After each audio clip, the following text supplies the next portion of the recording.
Hello, everyone. Today I'm joined by a very special guest. His name is Bobby Wombacher, and he's a full-time like MMA ref. And so, how are you doing today? Doing good. And yourself? I'm doing pretty well as well. I'm really happy to have you on here. You know, I'm glad to be here. yeah. So obviously, like I do MMA as well. So I'm assuming you've probably done like some martial arts training as well. Absolutely. So yeah. You obviously, I know this is gonna sound like a very like not the best question, but do you think it's necessary for a person to do martial arts before they ref? To get a really good Um, idea. I don't know that they need to do extensive martial arts, but they have got to know what it feels like to be put in different situations, and they've got to know where the pressure points are and where the pain points are and stuff like that to make them effective to be able to protect a fighter. Which ultimately, that's my only job in the cage or ring is to protect the fighter. So Okay, that makes sense. That makes sense. So, what kind of like martial art training have you done primarily? I trained it with Jeremy Horn Okay. in Salt Lake City. Oh, wait, in Utah, right? Yes, sir. Yes, yes. Okay, that's pretty cool. So, what are some like organizations that you've like refed for? You name it, I've roughed it. I've roughed the UFC, Bellator, BKFC, BYB, LFA, uh, tons of regional ones. So uh, you name it, I've probably been in there. Oh, really? Okay, okay. That's pretty cool. Yeah. So, when you step into like the cage and like you ref, do you personally ever get like nervous? I know you're not the one fighting, but do you ever get nervous? I think that every time that cage door closes, there's a little bit of nerves in you because you got two individuals in there trying to tear each other's heads off. Yeah, And ultimately, it's my job to make sure that they're as safe as possible. So if you don't have some sort of nerves, you probably shouldn't be doing it. that makes sense. That makes sense. Okay, so it's basically you're just trying to control yourself in a way, just like stay level headed. Yeah, well, I don't think that's an issue. I just think that anytime that cage door closes, you've got a major responsibility, and with that major responsibility does come some level of nervousness. It's not like a nervousness where you don't know what you're doing or anything like that. It's like, hey, I'm here to protect these guys. That makes sense. That makes sense. So like, what kind of like led you to become an MMA ref? If you don't mind me asking. What was that? What kind of led you to become an MMA ref? If you don't mind me asking. Sure. So I was training and I had got hurt and I couldn't roll for 6 months. So I turned to refing to stay involved with the sport. And I found out that refing was a lot harder than what it looked like, and actually Yeah, failed my first test I took. So I went back to the drawing board, got where I needed to, and went and passed the test, and then decided I enjoyed it, and I didn't have to get punched in the face every day, so stayed with it. That's that been makes 12 sense. years now. Oh, 12 years. Okay, it's a while. You've been refing for a while. Yeah. Okay, so you have a pretty long experience then. Yes. Okay, okay. So you mentioned some organizations that you left for, like the UFC, Bellator.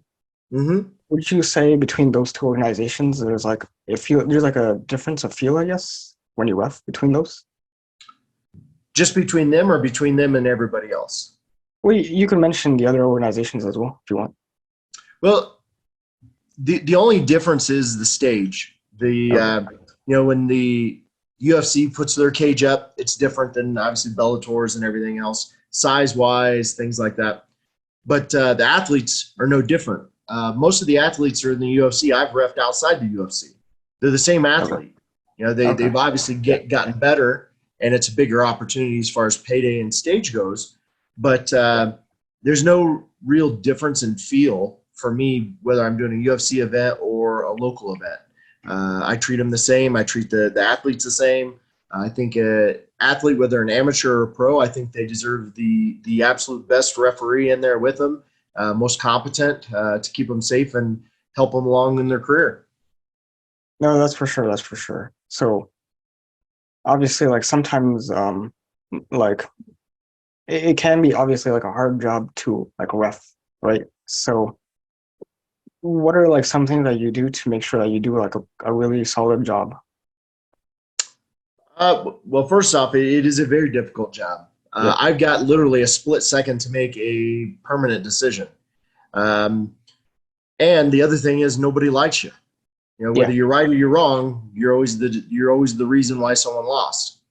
Um, so it's a very thankless job, and if you don't have thick skin, you'll never make it. I can't tell you the number of messages I get on my phone or uh, online, just people saying crazy stuff, and they don't know what they're talking about generally. So it doesn't yeah. bother me. But if you don't have thick skin, you're gonna get washed out pretty quick. Sure, that's true. Yeah, a lot of the times it's usually people who've never done like any sort of like training whatsoever. Right. Yeah. And basically, how you just stay on your game is, I ref generally every weekend, sometimes twice a weekend. So I'm very fresh. I'm not rusty. It's very, very fresh, and I have certain procedures I do. I don't ever have several weeks off where when I go back I'm a little rusty or anything like that. I'm constant. I ref almost every weekend somewhere in the United States. Okay, okay. So it's pretty, I guess, like consistent job, like pretty demanding then, assuming. Yes, very much. Okay, okay. So is there like any fighter that you can remember that you like refed at like I guess like an amateur or even just early pro, and then you eventually got to like a very big stage?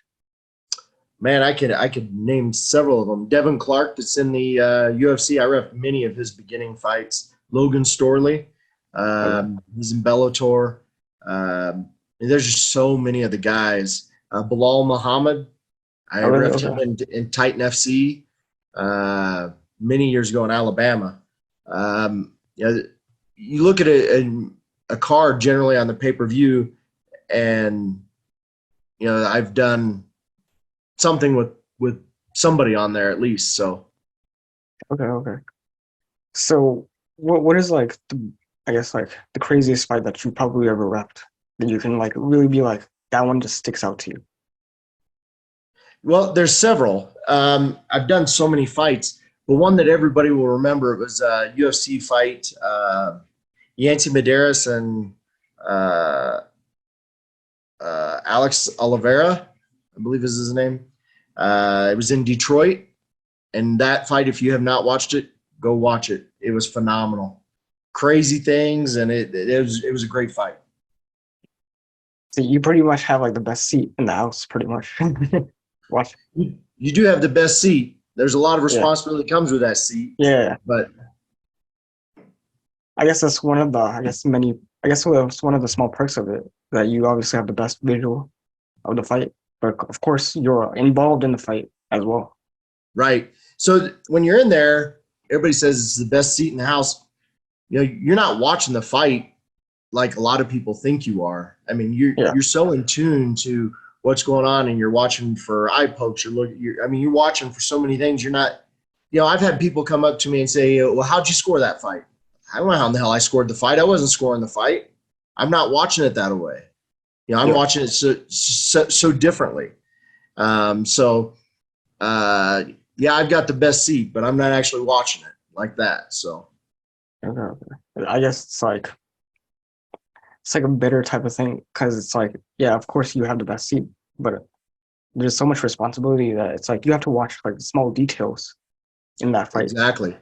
Like you're not even watching if they're winning or not, like because you fortunately can't really look at it that way. It's like more so you're just looking at it like, did this guy break the rules or not? Yeah, you get again. My only job is safety in there. So you're looking for eye pokes, you're looking for groin strikes, you're looking for everything, and then obviously you're looking for the fighter. Is he injured? Does the fight need to be stopped? Is he asleep? There's many things that you're looking for determine. Okay. So obviously, since I guess in a way you're watching it from like first person perspective, but do you ever ask like the opinions of other refs from maybe they're watching it from the outside? Absolutely, absolutely. Um, you always bounce ideas off of uh, other refs, and you always get feedback, criticism, whatever. That's the only way you can grow. That makes sense. That makes sense. Is there I guess like any ref that you've kind of like looked up to personally? Um, in the beginning, obviously, you got Herb and John, but as time evolves, you just, I guess, I want to help as many refs as possible, so I focus on the up and coming refs and try to be there and be a mentor for them.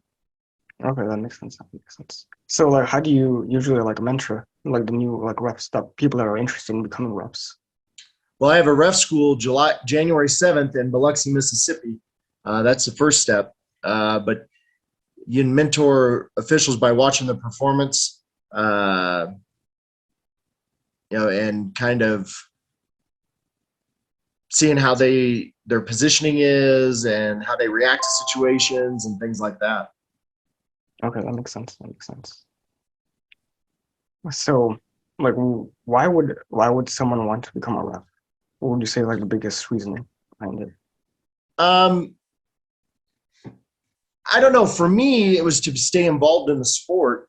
Um, a lot of people think that they can um, do it until you get in there, and Yeah. once that cage door closes, it's a different game. So a lot of people think they can do it, and they really can't. So I can't speak to why everybody else thinks they want to do it, but for me, it was to stay involved in the sport, and then I found out that I could have a big impact on the fighters in the sport and keep them safe, and just do my job that way. And I was drawn to doing it that way. I like that. I like that. So I'm trying to think. What would you say is that, it kind of like takes to be like a good like a ref basically? Because obviously Well, like everyone thinks they can do it, but obviously it's easier said than done, right? oh, it's way easier said than done. Um, the What it takes is someone who doesn't get lost in the moment, someone who is very attentive to the details, someone who has a clear mind and can follow a thought process. Because when something bad happens, I mean, you're the reason that it's going to go one way or another. You make the decision. You're the sole arbiter in there. So you got to be able to follow the procedures and the things that you've learned, and you got to be able to decipher, what was right, what wasn't, and be able to make a decision. And then the biggest thing is you've got to be able to stand behind your decision. Yeah, Once you make that call, you've got to be 100% that you made the right call and stand behind it. If you're waffling back and forth, that's bad. that makes sense. Yeah. So you basically can't be indecisive. You have to be like very solid on your decision. Correct. Once you make that decision, you go with it. Okay, okay. That makes sense. Obviously, I think you said that you left like in many organizations, but have you done it like outside of like America, like maybe in Asia, like at ONE FC or Ryzen? No, I have not done them. Although ONE FC is coming to Denver May Okay. 5th. Okay. Do you think you might possibly ref in that one or? Yes. Okay, okay, okay. So obviously, I think one of the big complaints in MMA tends to be like the rules, right? And those Yep. are two organizations that they have like soccer kicks, knees to a down the opponent. I think even stomps. I think in Ryzen, right? So do you think that the rules do need to be changed? No. You don't think they don't need to be changed? Okay. Nope. I don't think there's any more danger in a soccer kick than there is an elbow to the face. Okay. No, I meant like in America. Like, do you think that there needs to be like a change? Um, no, I think the rules are fine. Okay, okay. I think when when one comes over here, they're going to be able to use their rule set, so they're going to be able Okay, to kick the soccer kicks and stuff like that. okay, okay. Trying to think.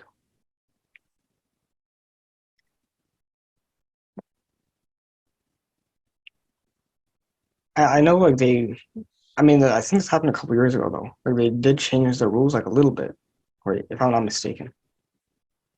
They change rules every year, so I don't know what you're referencing. It was I forgot what it was, but it was like something like I think that they changed what a down opponent is. I think it's like instead of Sure. 4 points, I think it's three, and that's what they changed it to. Correct. You don't have to have two hands if you're using your hand. You can use one. Yeah. Do you think that might possibly make it a bit better or for the worse? I think it's better for the fighter. I think it's safer that way. Okay. Yeah. So obviously the sport obviously has evolved in like the last like few years. And with like new fighters in general, is there like any fighter that you've seen where it's like you knew that this person was gonna make it big from an earlier There's fighter? a lot of them. There's a lot of them that I run across, and then they do. They move up, and so yeah, I see a lot of them. You knew Devin Clark, you knew Logan Storley, you knew they were going to go up. You knew Bilal was going to go up. There's just something about certain athletes when you're in there with them that you know that there's something special about them. Yeah. No, I think you did mention BKF, if I'm not mistaken, right? Like reffing for them. How BKFC, yep. Yeah, BKFC, and how different would you say that is compared to like MMA? Oh, it's completely different. The speed's different. The damage is different. The uh, approach is different. Everything's different about bare knuckle opposed to Okay, okay. Mm, I don't know if you've ever ref any boxing fights in MMA. general. Like, um, what would you say is like the bigger difference between like I guess like regular boxing and bare knuckle boxing? The gloves. Gloves. Do you Yep. think that plays like a really big role? What's that? Do you think that plays like a really big role in the sport? Yeah. You can hit with pillows or you can hit with bare knuckles. Yeah, Like it is dramatically different. yeah. Obviously, there's a lot more damage in bare knuckle. Well, like I would say, like No, there's more I don't cuts. think so. I don't think There's more so. cut. You don't think Mm-mm. so? Nope. Because in bare knuckle, the damage is more uh, immediate. Boxing, it's more chronic. Okay. So the damage in boxing, because you can get up and you can take more shots to the head and things like that, I think it's worse. Okay. That's fair enough. But what I was talking about in terms of damage was more so like I guess facial damage. Like you can obviously see it a bit more. I don't know about that either. Have you Oh, you seen don't some of know? these boxers, Tyson Fury's face after a 12-round fight? Yeah, I've seen it. It's all swollen up, black and blue, blood, cuts. Yeah. Yeah, I think that there are some boxers that suffer some pretty good damage. Gotti and Ward, I think they wore it pretty well. No, that's for sure. Would you say out of like obviously you said like you're training some like individuals to come up in the roughing business basically. Would you say there's anyone that you think will basically elevate the sport in terms of roughing? I think as everybody gets more competent, that raises the sport. Okay. No, obviously like you mentioned some tests that you have to take for roughing. Correct. How do you guys like prepare for those tests? You got to know your rules. You got to know the holds. You got to know everything. Okay. I just remembered something.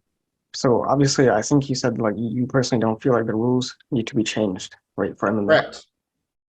But do you think with like the 12-6 elbow, do you think maybe that might because it's just obviously coming down this way rather than coming this way? Do you think I maybe don't know. that What's the question? the 12-6 like you're not allowed to 12-6 elbow this way, Correct. and then there's like elbows like obviously like regular elbows can come this way, right? Or But even I don't. technically, What's the question? I guess. do you think that possibly that they should allow 12-6 elbows? Yes, I don't think 12-6 elbows do any more damage than any other elbow throw. Okay. Yeah, I mean, I always did find that to be a little weird because it was like that that type of angle is no different than any other angle. Right. No, it does no more damage, I don't think. Yeah. Obviously, I think there is some controversy regarding like kicks to the knee, right? Oblique kicks. Do you personally think that is fine, or do you think it should like there should be some limitation on there? What do you mean? Do you know what the oblique kick is? Like the kick to the knee? Yep. Yeah. Do you think that should be allowed, or do you think like there should be some limitation on there? No, it should be allowed. Why Should be wouldn't it be allowed allowed? Like because I I don't know. can't There's like a I lot of can't give you a kick to the knee, but I can elbow you in the face yeah. or Because knee you in the face. unfortunately, a lot of people like they're saying like it can cause damage to the knee, so therefore it should be like illegal. But I mean, I've never seen it that way. I personally think it should be allowed. It's a fight. Yeah, If you want to do that, then go watch the ballet, I guess. I don't know. It's a fight. yeah, no, that's for sure.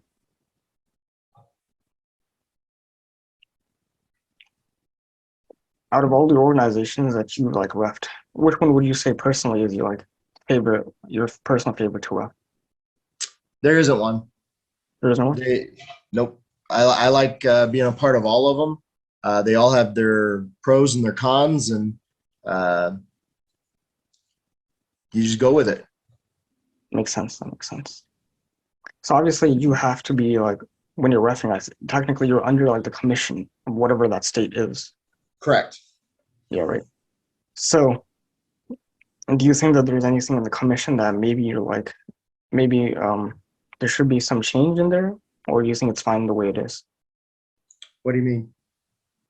Because there, unfortunately, there seems to be like this complaint on like the commission aspect, right? And do you think that there should there should be any change, or do you think it's fine? I don't know what the complaints are. I don't know what you're talking about as far as complaints go about the commissions. Well, usually it's like based on like the judging, and you or like, it could be the rules too. But I think more so it's usually the judging that the complaints usually come from. Um, I think that they have to look at the judging. I don't know the answer to the judging side of it, but I think it has to be addressed. Yeah. Do you think that possibly you would ever become a judge from I your do fights? I do judge fights, but um, not very often. Yeah.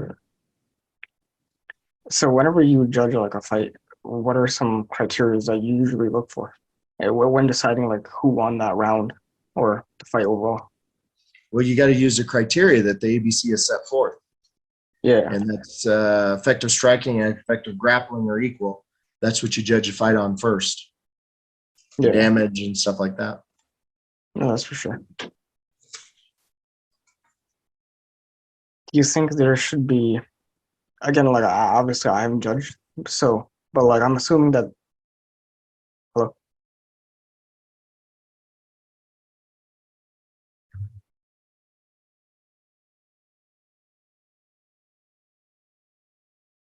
not sure what happened. But,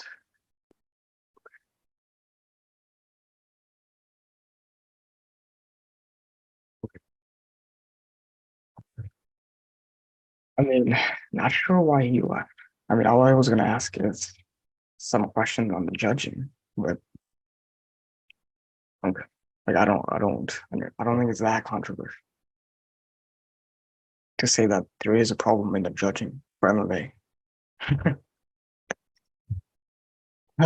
Well, I can't make him stay. But you know, till next time, please like and subscribe. Keep this content coming, even if people want to leave mid conversation to avoid hard question items, which it wasn't even that hard a question to begin with. Till next time, peace.